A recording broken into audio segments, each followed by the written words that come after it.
So good morning friends, simplification problem ఇలా ఇచ్చినప్పుడు మనకి షార్ట్ కట్ ట్రిక్ ఎలా ఉంటుంది అనేది చూద్దాము. ఆప్షన్స్ 1/3, 5/6, 3/8, 41/7-80.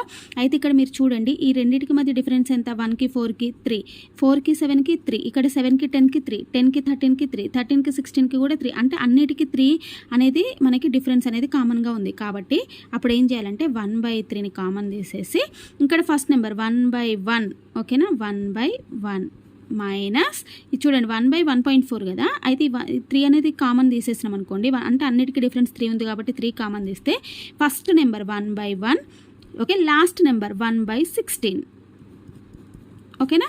సో ఫస్ట్ డిఫరెన్స్ చూసుకోవాలి, ఆ డిఫరెన్స్ని కామన్ తీయాలి, తర్వాత first number minus last number 1/16.